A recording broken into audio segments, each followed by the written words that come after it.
Students, आप सभी का स्वागत है हमारे चैनल बोर्ड सॉल्यूशन पे। आज के इस वीडियो में हम कक्षा 12वीं अर्थशास्त्र यानी इकोनॉमिक्स के माह अक्टूबर का असाइनमेंट जो जारी हुए छत्तीसगढ़ माध्यमिक शिक्षा मंडल रायपुर द्वारा, उसके सभी प्रश्नों के उत्तर देखेंगे। इसके पहले आपने कक्षा 12वीं के बाकी विषयों के असाइनमेंट के आंसर नहीं देखे हो तो प्लेलिस्ट में वीडियो ऐड है, वहां से जाकर आप अपने असाइनमेंट के आंसर्स को कंप्लीट कर सकते हो। इसके अलावा डिस्क्रिप्शन में भी लिंक दी गई है, वहां से जाकर भी लिंक पर जिस विषय के आपको चाहिए उस लिंक पर क्लिक कीजिए, जिससे आपको असाइनमेंट के आंसर्स मिल जाएंगे। इसकी पीडीएफ यदि आप डाउनलोड करना चाहते हो तो पीडीएफ भी है, सॉल्यूशन की पीडीएफ। इसके लिए आपको गूगल पे जाना होगा, गूगल पे सर्च करना होगा। क्या सर्च करोगे आप? www.boardjankari.com, जहां पर आपको सारे विषयों की पीडीएफ मिल जाएंगे। ठीक है, सीजी बोर्ड असाइनमेंट की पीडीएफ आप वहां से डाउनलोड कर सकते हो। चलिए पहला क्वेश्चन देखते क्या है। फर्स्ट क्वेश्चन है, एकाधिकार की परिभाषा दीजिए, यह कैसे एकाधिकारिक प्रतियोगिता से भिन्न है। क्वेश्चन नंबर है आपका फर्स्ट, 4 अंक के लिए शब्द सीमा 75 to 100 है। ठीक है, चलिए इसका आंसर देखते कैसे आप लिखोगे इसको। तो चलिए, एकाधिकार यानी मोनोपोली क्या होता है? एकाधिकार तब कहा जाता है जब कोई फर्म किसी उत्पाद का एकमात्र निर्माता या विक्रेता होता है, जिसके पास कोई विकल्प नहीं होता है। ठीक है, ये एकाधिकार होता है, मतलब केवल एक उसके पास होता है।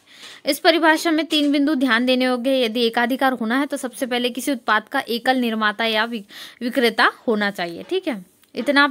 तो ये कैसे भिन्न है एकाधिकार, जो एकाधिकार प्रतियोगिता से किस प्रकार भिन्न है, ये आपको बताना होगा। तो इसमें समझ लीजिए, एक तरीके से आप इसको अंतर के अनुसार बता सकते हैं। जैसे कि देखिए, एकाधिकार क्या है? एक प्रकार की अपूर्ण प्रतियोगिता है जिसमें एक कंपनी और उसके उत्पाद क्षेत्र या उद्योग पर हावी होते हैं। यह स्थिति तब उत्पन्न होती है जब एक ही उत्पाद के लिए बाजार में कोई प्रतिस्पर्धा नहीं होती है।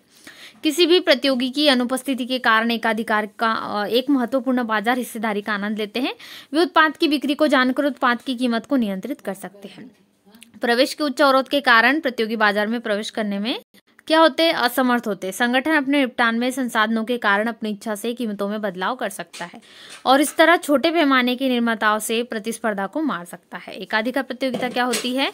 एकाधिकार प्रतियोगिता एक प्रकार की अपूर्ण प्रतियोगिता है जहां बाजार में ऐसे कई विक्रेता होते हैं जो एक ही उद्योग में एक दूसरे के क्या होते हैं, खिलाफ प्रतिस्पर्धा कर रहे होते हैं। वे अपने उत्पादों को स्थान देते हैं जो मूल उत्पादों के निकट विकल्प है।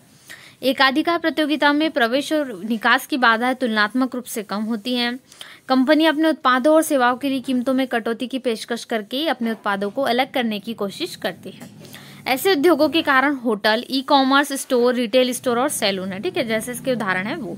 तो ये क्वेश्चन नंबर फर्स्ट में कंप्लीट सॉल्यूशन आप लिख लेंगे। यदि आपने अभी तक वीडियो लाइक नहीं करा हो तो जल्दी से लाइक कर दीजिए। चैनल पे नए हो तो चैनल को जरूर सब्सक्राइब कर ले, ताकि आपको क्लास 12 तक के सारे विषयों के असाइनमेंट मिल सके। सब्सक्राइब जरूर करें चैनल को और दोस्तों में शेयर जरूर कर दें, ताकि आपके सभी फ्रेंड्स की भी हेल्प हो और वो भी अपने असाइनमेंट के अक्टूबर माह के असाइनमेंट के आंसर्स को कंप्लीट कर सके। चलिए, एक फर्म को कीमत स्वीकारा कब कहा जाता है? ठीक है, क्वेश्चन ये है। तो कब कहा जाता है? फर्म को कीमत लेने वाला कहा जाता है जब उसे बाजार की मांग और बाजार की आपूर्ति द्वारा निर्धारित मूल्य को अपनाना होता है। ठीक है, एक कीमत लेने वाला कंपनी है जिसे बाजार में मौजूदा कीमतों को स्वीकार करना चाहिए। बाजार में हिस्सेदारी की कमी के कारण बाजार क्या होते हैं? तो बाजार में कमी की हिस्सेदारी से बाजार अपने मूल्य को अपने दम पर प्रभावित करना चाहिए। ठीक है, सभी आर्थिक प्रतिभागियों को पूर्ण प्रतिस्पर्धा के बाजार में मूल्य लेने वाला माना जाता है, या जिसमें सभी कंपनी एक समान उत्पाद बेचती है। प्रवेश या निकास के लिए कोई बाधा नहीं है। प्रत्येक कंपनी का अपेक्षाकृत छोटा बाजार हिस्सा है और सभी खरीदारों के पास पूर्ण है बाजार की जानकारी।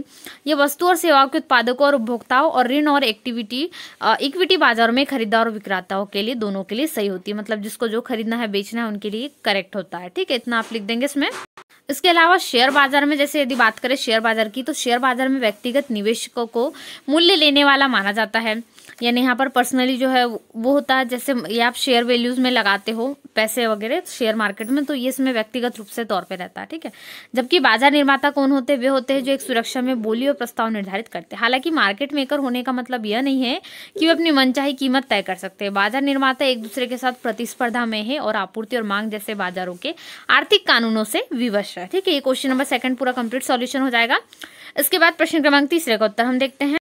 चलिए, क्वेश्चन नंबर 3 है, जब कोई बाजार संतुलन में होता है।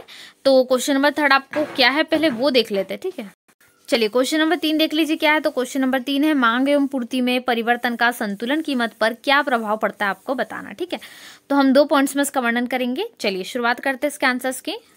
तो इसका आंसर होगा जब कोई बाजार संतुलन में होता है तो किसी वस्तु या सेवा की कीमत समान रहती है। संतुलन वह कीमत है जिस पर उपभोक्ताओं द्वारा मांग की गई मात्रा आपूर्तिकर्ताओं द्वारा आपूर्ति की गई मात्रा के बराबर होती है, जब या तो मांग या आपूर्ति में परिवर्तन होता है। हालांकि संतुलन कीमत और मात्रा भी बदल जाएगी। ठीक है, अब ए पॉइंट में इसका होगा जब मांग और आपूर्ति की कमी के 3 मामले यहाँ पर दिए गए हैं। ठीक है, तो पहला है जब मांग और आपूर्ति दोनों समान अनुपात में घटते हैं। दोनों समान है लेकिन दोनों समान अनुपात में घटते हुए जाते हैं तो कीमत समान रहेंगी लेकिन संतुलन मात्रा कैसी होंगी, घट जाएंगी। ठीक है, संतुलन मात्रा में कमी आ जाएगी। दूसरा क्या होगा, जब मांग में कमी आपूर्ति में कमी से ज्यादा हो जाए या अधिक हो तो संतुलन मात्रा और कीमत दोनों में क्या आ जाएंगी, कमी आएंगी। ठीक है, दोनों में ही। तीसरी क्या होगी, जब मांग में कमी आपूर्ति से कमी से कम होती है, तो यहाँ पर मांग में कमी हो रही है तो संतुलन कीमत में क्या होगी, वृद्धि होगी और संतुलन मात्रा में भी वृद्धि होगी। दोनों में सेम तरीके से होंगी वृद्धि।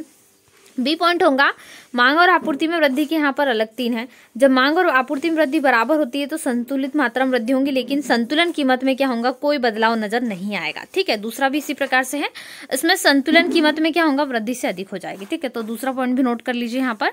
तीसरा पॉइंट क्या होगा, जब मांग में वृद्धि आपूर्ति में वृद्धि से कम होती है तो संतुलन कीमत और संतुलन मात्रा में वृद्धि हो जाएगी। ठीक है, ये आपका पॉइंट हो जाएगा। चलिए चौथा प्रश्न देख लेते हैं। चौथा प्रश्न है, क्या पूर्ण प्रतियोगिता काल्पनिक है, स्पष्ट करना है आपको। ठीक है, क्वेश्चन नंबर 4 में। चलिए इसका आंसर देखते हैं।